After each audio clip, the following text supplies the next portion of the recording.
First at 5, health officials warned that the Omicron variant of COVID-19 could fuel an exponential spike in infections and deaths in the United States.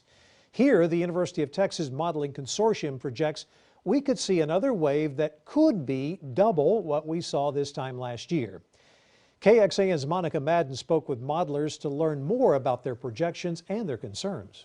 Robert, first I wanted to give you a little bit of perspective. The variant responsible for our last surge, Delta, was twice as transmissible than the one before it. But a new University of Houston, Hong Kong study found Omicron spreads 70 times faster than Delta in airway passages, making it easier to transmit from person to person.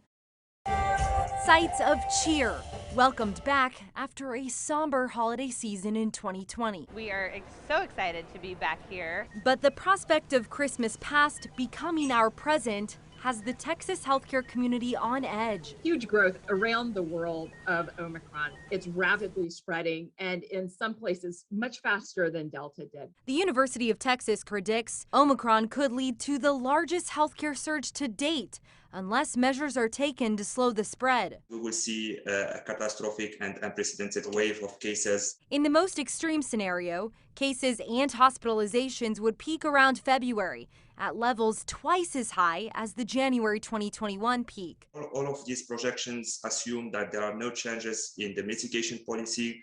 Infectious disease specialists are hopeful that some research shows Omicron infections may be less severe. Having a decreased severity of illness is great because we hope that the proportion of people who get infected that require hospitalization will be lower. But anytime that we have a huge surge of patients, we know that some of them are going to require hospitalization and some of them are going to die. In the UK, an Imperial College study finding Omicron could be just as severe as Delta. Either way, physicians warning it is crucial to take precautions now while we can. Take a COVID test before they go to their holiday gathering, just in case they're infected. Monica Madden, KXAN News.